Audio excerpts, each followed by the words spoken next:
घर घर का श्रृंगार। प्रेम सनातन। जय मां मातंगी मेरे प्रिय साधकों और दर्शकों, आज बहुत ही महत्वपूर्ण वीडियो लेकर आप सभी के सामने उपस्थित हुआ हूं। अगर आप लोग हनुमान जी के भक्त हैं, हनुमान जी की पूजा पाठ अर्चना करते हैं, हनुमान जी का चालीसा अगर आप पढ़ते हैं, तो यह मंत्र आप लोगों के लिए बहुत महत्वपूर्ण है। और यह मंत्र उन लोगों के लिए भी बहुत ज़्यादा महत्वपूर्ण है जो भगवान श्री राम जी के भक्त हैं, भक्ति करते हैं, पूजा पाठ अर्चना आदि करते हैं, या फिर राम कथा का प्रचार प्रसार करते हैं, या राम कथा खुद करते हैं। तो ये उन सभी के काम आने वाला मंत्र है, क्योंकि देखिए भगवान श्री राम जी के कृपा आशीष के बगैर आप जो है हनुमान जी की कृपा प्राप्त नहीं कर सकते।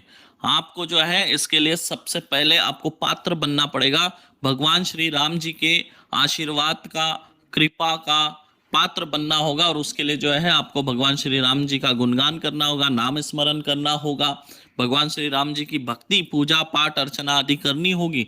तब जाके जो है आपका मार्ग खुलेगा हनुमान जी के कृपा प्राप्ति का।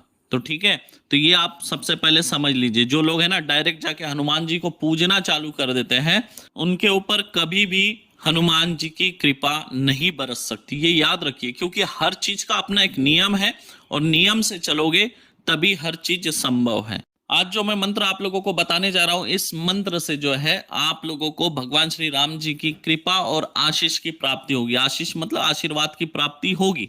इस मंत्र के प्रयोग से जो है आप लोगों के भक्ति के मार्ग खुलेंगे, साथ ही साथ जो है भगवान श्री राम जी की दया दृष्टि और कृपा की प्राप्ति आप लोगों को होगी। और इस मंत्र के प्रयोग करने से अगर आप जो है बजरंगबली जी के भक्त है, हनुमान जी के भक्त है, तो इस मंत्र के प्रयोग से जो है हनुमान जी की कृपा आशीर्वाद आपको प्राप्त होगा। हो सकता है दर्शन भी आपको हो जाए, क्योंकि इस मंत्र के प्रयोग से जो है हनुमान जी अति प्रसन्न हो जाते हैं। कोई भी हनुमान जी का मंत्र जाप करने से पहले अगर आप इस मंत्र का जाप करते हैं, तो जो है आप जो भी मंत्र जाप कर रहे हैं उसका 1000 गुना फल की आपको प्राप्ति होगी।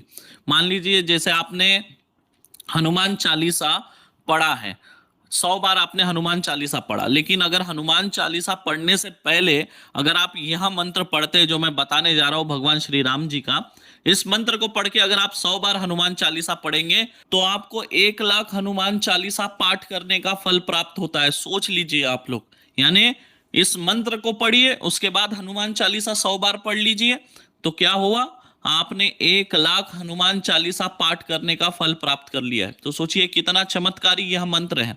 इसलिए मैं कहता हूं कि हर चीज का अपना नियम है, और यह भक्ति मार्ग है, आध्यात्मिक मार्ग है, और इस क्षेत्र में जो है एक अति योग्य गुरु की आवश्यकता आपको पड़ती है। तो चलिए ज्यादा समय ना लेते हुए मैं आपको बताने जा रहा हूं कि इस मंत्र का प्रयोग आपको कैसे करना है। इसे एक्टिव करने का भी एक तरीका है, वो आप लोग समझ लीजिए। मंत्र तो स्वयं सिद्ध है, लेकिन इसे आपके ऊपर एक्टिव करना होगा। और एक्टिव करने के लिए आपको क्या करना है, किसी भी पूर्णिमा के दिन आपको गाय का 5 लीटर दूध लाना है, और उसमें थोड़ा गंगा जल मिला लेंगे और बाकी साधारण जल मिला लेंगे। साधारण जल इतना मिलाना है कि आपका स्नान हो जाए उससे, इतना जो है साधारण जल उसमें मिला लेंगे। ठीक है, 8 लीटर 10 लीटर जितना आपको मिलाना है। उसके बाद यह जो मंत्र है पूर्व की ओर मुख करना है, और भगवान श्री राम जी की एक तस्वीर रखेंगे, एक दीपक जलाएंगे, एक मिठाई रख देंगे, और उसके बाद अगरबत्ती जलाएंगे। भगवान श्री राम जी के सामने दीपक जला देंगे, और उसके बाद अलग से अगरबत्ती जलाएंगे 5। और इस मंत्र को जो है 31 बार पढ़ना है, 31 फूंक मारना है जो आपने जल मिश्रित दूध बनाकर रखा है उसमें। उसके बाद जब 31 बार आपने अभिमंत्रित कर लिया, तो उसको ऐसे स्थान पे स्नान करें, मतलब ये जो आप स्नान करेंगे तो उसका जो जल है वो गंदे नाली में या गटर में बहकर ना जाए, ऐसे जगह पे आप स्नान करेंगे, है ना। या आप किसी नदी में ले जाकर स्नान कर लीजिए, या फिर किसी तीर्थ स्थान में स्नान कर लीजिए, या फिर खेत में स्नान कर लीजिए, है ना। लेकिन ये जो है जो दूध है, आप स्नान करने के बाद ये जो दूध है गटर में वगैरह नहीं जाना चाहिए, क्योंकि ये अभिमंत्रित है और भगवान श्री राम जी के मंत्रों से अभिमंत्रित है। तो इसलिए ये जो है बहकर गंदे नाली में वगैरह नहीं मिलना चाहिए, ये जमीन के अंदर चला जाना चाहिए। तो ऐसे खुले जमीन में आप स्नान कर सकते हैं, जैसे खेती में, या आपका कोई फार्म हाउस है तो वहां पर, या किसी मंदिर के पास जाकर, है ना, पटांगन में मंदिर के वगैरह स्नान कर लेंगे। थोड़ा मंदिर के दूर नहीं तो मंदिर में स्नान करेंगे, ठीक है। थोड़ा मंदिर से दूर जो खुला स्थान हो, यानी जो दूध है वो धरती में रीझ जाना चाहिए, अंदर चला जाना चाहिए, बहकर जो है नाली वगैरह में नहीं मिलना चाहिए, यही कहने का मतलब है। इस तरह से जो है मंत्र जो है आपके ऊपर एक्टिव हो जाएगा। अब यह मंत्र आजीवन आपके ऊपर एक्टिव हो गया है। जब तक आप जीवित है, जब तक आपका शरीर है, तब तक आप इस मंत्र का प्रयोग कर सकते हैं। जैसे मान लीजिए आपको हनुमान चालीसा का 5 बार पाठ करना है, तो उस 5 का 5 गुना, ठीक है, 5 का 5 गुना कितना होता है? 25। मतलब यह जो मंत्र है 25 बार पढ़ेंगे और 25 बार पढ़ने के बाद 5 बार जो है हनुमान चालीसा का पाठ करेंगे। अगर आपने मान लीजिए 5 बार हनुमान चालीसा का पाठ किया तो जो है आपको 1000 हनुमान चालीसा पाठ की कृपा प्राप्ति हो जाएगी। मतलब आपने 5 बार ही मंत्र पढ़ा, लेकिन 5000 बार हनुमान चालीसा पाठ करने पे जितने फल की प्राप्ति होती है, उतने फल की प्राप्ति केवल 5 बार मंत्र पढ़ने से आपको हो जाएगी। है ना, चमत्कार से कम है ये मंत्र? नहीं है। लेकिन ये सारे जो गुप्त मंत्र हैं ये गुप्त रह गए हैं, रहस्यमय तरीके से गुप्त रखा गया है। क्योंकि क्या है, अगर हर व्यक्ति इसे जान ले तो हर व्यक्ति जो है ईश्वर की कृपा प्राप्ति का पात्र बन जाएगा। इसलिए जो है इन्हें गुप्त रखा गया है। क्योंकि क्या है, कुछ लोग जो होते हैं वो राक्षस प्रवृत्ति के होते हैं। राक्षस प्रवृत्ति के जो लोग होते हैं वो ईश्वर की कृपा प्राप्ति करते हैं और साधारण लोगों के ऊपर जो है अत्याचार करते हैं। आप कहने का मतलब यही है कि यहाँ कलयुग है और कलयुग में जो है अच्छे लोग कम हैं, बुरे लोग ज्यादा हैं। इस तरह के जो मंत्र है इसीलिए गुप्त रखे गए हैं। अगर कहीं पे ये मंत्र मिल भी जाए तो इनका विधान क्या है, किस तरह से इसे करना है, ये आपको नहीं मिलेगा। ये इसलिए नहीं मिलेगा क्योंकि पुराने टाइम में क्या होता था, जैसे मंत्र की बुक अलग होती थी और विधि की बुक अलग होती थी। आप समझ लीजिए, यानी 2 पार्ट में किताब होती थी।